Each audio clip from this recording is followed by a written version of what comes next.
하나님의 말씀은 사도행전 2장 22절부터 33절 말씀입니다.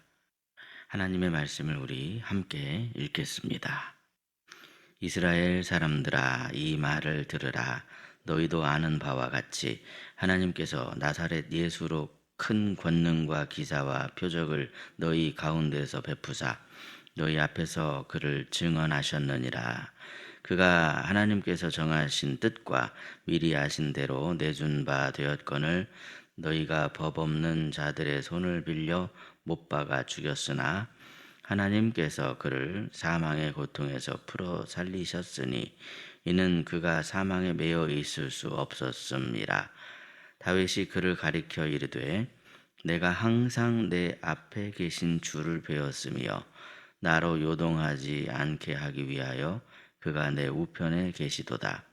그러므로 내 마음이 기뻐하였고 내 혀도 즐거워하였으며 육체도 희망에 거하리니 이는 내 영혼을 음부에 버리지 아니하시며 주의 거룩한 자로 썩음을 당하지 않게 하실 것이미로다. 주께서 생명의 길을 내게 보이셨으니 주 앞에서 내게 기쁨이 충만하게 하시리로다 하였으므로 형제들아, 내가 조상 다윗에 대하여 담대히 말할 수 있노니 다윗이 죽어 장사되어 그 묘가 오늘까지 우리 중에 있도다. 그는 선지자라. 하나님이 이미 맹세하사 그 자손 중에서 한 사람을 그 위에 앉게 하리라 하심을 알고 미리 본고로 그리스도의 부활을 말하되 그가 음부에 버림이 되지 않고 그의 육신이 썩음을 당하지 아니하시리라 하더니 이 예수를 하나님이 살리신지라. 우리가 다 이 일의 증인이로다. 하나님이 오른손으로 예수를 높이심에 그가 약속하신 성령을 아버지께 받아서 너희가 보고 듣는 이것을 부어주셨느니라. 아멘. 오늘도 이른 새벽에 은혜를 사모하는 마음으로 주님 앞에 나오신 사랑하는 여러분에게 하나님께서 부어주시는 충만한 은총이 가득 넘치시기를 예수님의 이름으로 축복합니다. 사도행전 2장은요, 교회의 역사가 시작되는 매우 중요한 장입니다. 오순절에 성령님께서 임하시자 제자들의 삶이 완전히 달라졌습니다. 그 가운데 가장 극적으로 변화된 사람이 바로 베드로입니다. 예수님이 붙잡히실 때 베드로는 두려움 때문에 예수님을 모른다고 3번이나 부인했습니다. 그러나 성령님을 체험한 이후에 베드로는 전혀 다른 사람이 되었습니다. 더 이상 숨지 않았고 사람들 앞에서 담대하게 예수 그리스도를 전했습니다. 사랑하는 여러분, 성령님이 임하시면 변화를 받게 됩니다. 성령님을 경험한 사람의 삶에는 반드시 변화가 일어납니다. 그리고 그 변화의 가장 분명한 모습은 바로 예수님을 증거하는 모습입니다. 그리스도인은 단지 교회 다니는 사람이 아니라 복음의 증인으로 부름받은 사람입니다. 직장에서, 가정에서, 삶의 자리에서 우리는 예수님을 드러내는 사람입니다. 그렇다면 우리가 전해야 하는 내용이 뭘까요? 베드로가 전한 설교의 내용을 보면 무엇을 전해야 하는가, 그것을 우리가 알 수 있습니다. 첫째로 우리는요, 예수님의 십자가가 하나님의 구원의 계획임을 전해야 합니다. 본문 22절에서 베드로가 이렇게 선포하는데 우리 22절 말씀입니다. 22절 말씀 함께 읽겠습니다. 이스라엘 사람들아, 이 말을 들으라. 너희도 아는 바와 같이 하나님께서 나사렛 예수로 큰 권능과 기사와 표적을 너희 가운데서 베푸사 너희 앞에서 그를 증언하셨느니라. 아멘. 이 베드로의 표현처럼 사람들은 예수님을 그저 단지 갈릴리 나사렛 출신의 몫으로만 알고 있었습니다. 그러나 베드로는 분명하게 말합니다. 그분은 하나님께서 인정하신 그리스도이시며 그리스도이심을 증언하는 그 목적으로 여러 가지 기사와 표적을 행하셨다 하는 그 사실을 베드로가 증언하고 있습니다. 이어서 23절을 보시면 이제 베드로가 충격적인 말을 하죠. 23절에 그가 하나님께서 정하신 뜻과 미리 아신 대로 내준 바 되었거늘 너희가 법 없는 자들의 손을 빌려 못 박아 죽였으나 그랬습니다. 겉으로 보면 예수님의 죽음은 단지 악한 자들의 손에 의해서 당하신 것처럼 그렇게만 보입니다. 예수님은 당시 종교 지도자들에 의해서 빌라도에게 넘겨져서 결국 십자가에 못 박혀 죽으셨습니다. 그러나 베드로는 그게 다가 아니라고 증언합니다. 사실 예수님께서 십자가에 못 박히신 것은 우리를 구원하시기 위한 하나님의 구원 계획이 있기 때문이다라는 사실입니다. 이처럼 예수님의 십자가는 절대로 우연이 아닙니다. 실패도 아닙니다. 하나님의 구원 계획입니다. 예수님은 죄가 없으신 분이시지만 우리를 대신해서 죽임을 당하셨습니다. 우리의 죄값을 대신 지불하기 위해 십자가에 달리셨습니다. 사랑하는 여러분, 이것이 바로 복음의 핵심입니다. 우리는 우리의 노력으로 구원을 이루는 사람이 아닙니다. 오직 십자가의 은혜로 구원받은 사람입니다. 그래서 복음의 증인은요, 항상 이 십자가를 붙들고 사는 사람입니다. 십자가를 잊어버리면 복음도 흐려집니다. 십자가를 붙들면 우리의 신앙은 분명해집니다. 그 사실을 기억하며 항상 이 십자가를 붙들고 십자가가 하나님의 구원 계획임을 기억하며 그것을 증언하시는 저와 여러분이 되시기를 예수님의 이름으로 축복합니다. 둘째로 예수님의 부활은 우연이 아닌 필연적인 하나님의 역사임을 전해야 합니다. 본문 24절 말씀인데요. 24절 말씀 우리 함께 읽겠습니다.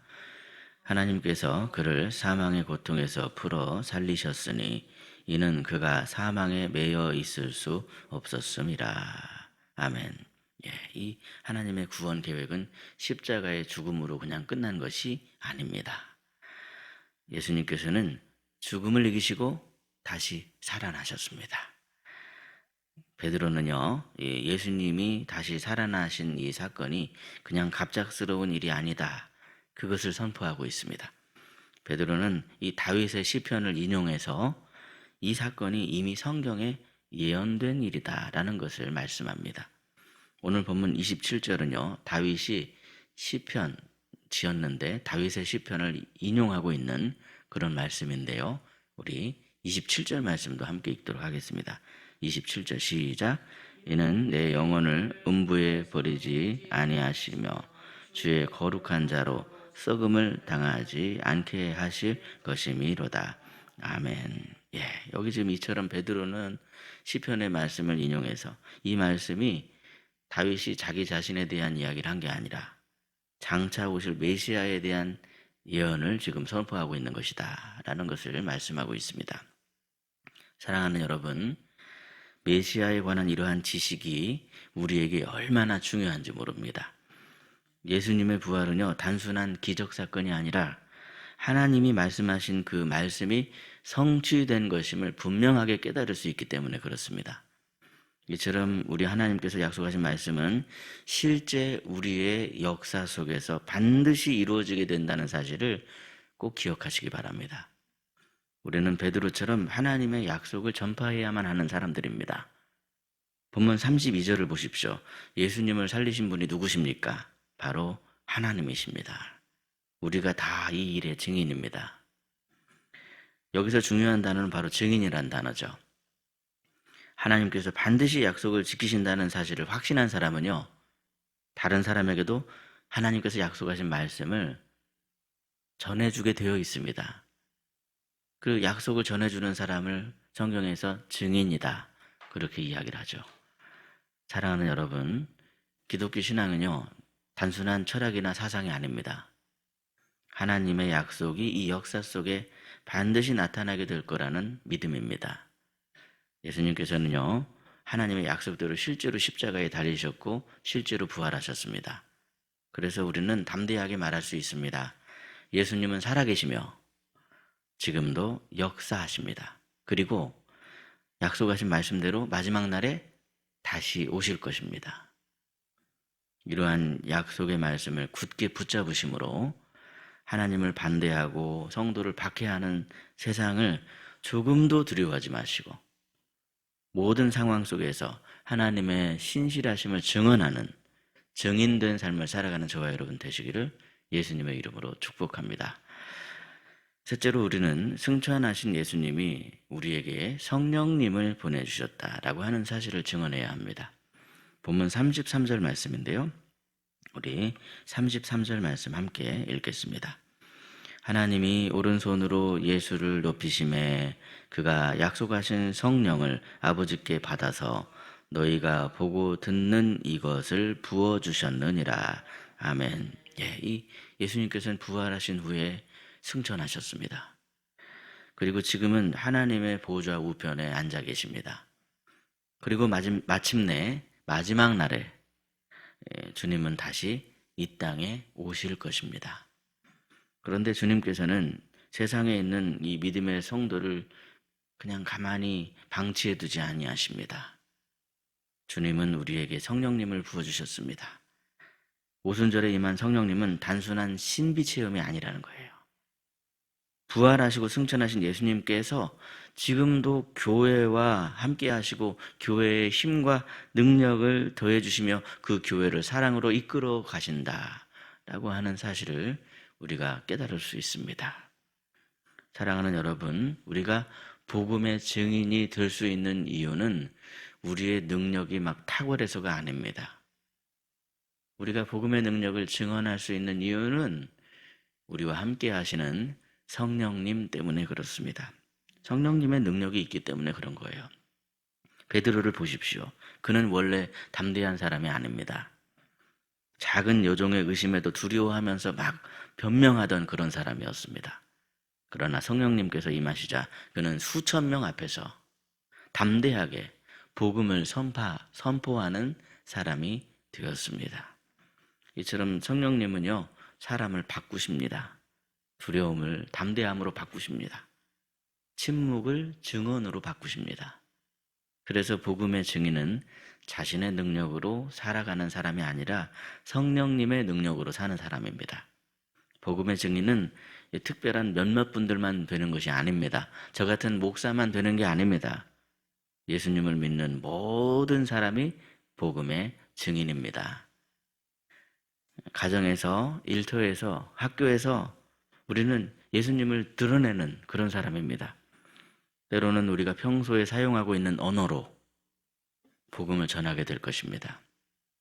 때로는 평소에 우리가 살아가는 삶을 통하여서 복음을 보여주게 될 것입니다. 정직하게 일하는 모습, 사랑으로 사람을 대하는 태도, 어려움 속에서도 끝까지 하나님을 신뢰하는 모습, 이러한 삶의 모습을 통하여서 사람들은 예수님을 보게 됩니다. 그러므로 오늘도 성령 충만함을 구하심으로 우리의 삶으로 예수 그리스도를 나타내고 부활신앙을 나타내심으로 하나님께 사랑받고 칭찬받는 그리스도의 증인이 다 되시기를 예수님의 이름으로 축복합니다. 기도하겠습니다. 거룩하신 하나님 아버지, 우리가 받은 구원이 얼마나 큰 은혜인가를 말씀을 통해서 다시 한번 깨닫게 하여 주시니 참으로 감사합니다. 예수님께서 우리를 위해 대신 고난받으시고 우리를 위해 죄를 담당해 주셨음을 늘 잊지 않고 기억하는 성도가 되게 해 주옵소서. 사순절 기간에 십자가 앞에서 우리의 삶을 돌아보기를 원합니다. 혹시라도 우리 삶 속에서 십자가의 은혜를 잊어버린 채로 하나님과 멀어지고 있는 부분이 없도록 해주시고 예수님처럼 겸손한 마음을 주셔서 날마다 십자가 앞에 서는 저희들이 되게 하옵소서. 죽음을 이기시고 부활하신 예수님께서 지금도 살아계시며 역사하시는 분이심을 믿습니다. 이러한 부활의 믿음으로 우리를 굳세게 해주셔서 어떠한 상황 속에서도 두려워하지 않는 믿음이 되게 해주시고 담대하게 하나님의 자녀된 삶을 살아가는 우리가 되게 하여 주시옵소서. 우리에게 성령님을 보내주신 주님 참으로 감사합니다. 주님께서 사랑하시는 우리 희락교회가 입술로, 행동으로, 삶으로 예수 그리스도를 드러내며 하나님의 영광을 나타내는 주님의 몸된 교회가 되게 하여 주시옵소서. 그리하여 가정에서, 일터에서 만나는 모든 사람들 가운데 그리스도의 향기를 나타내는 복음의 증인으로 살아갈 수 있도록 성령으로 충만케 하여 주시옵소서. 오늘 하루의 삶에 성령님이 함께 하심을 기억하며 우리의 삶을 풍성하게 은혜로 힘차게 살아갈 수 있도록 주님께서 이끄시고 함께하여 주시옵소서. 이 시간 육신의 질고로 아픔 가운데 있는 성도에게 주님이 친히 찾아가 위로해 주시고 치료해 주시길 원합니다. 주님께서 그 마음까지도 어루만져 주시고 따스한 손길로 회복시켜 주시옵소서. 오늘도 주님의 사랑 안에 머무는 저희들이 되길 원합니다. 주님 손을 놓치지 않도록 꼭 붙잡게 하시고 깨어있는 믿음이 되게 하여 주시옵소서. 우리 구주 예수 그리스도의 이름으로 기도드리옵나이다. 아멘. 각자 기도하시겠습니다.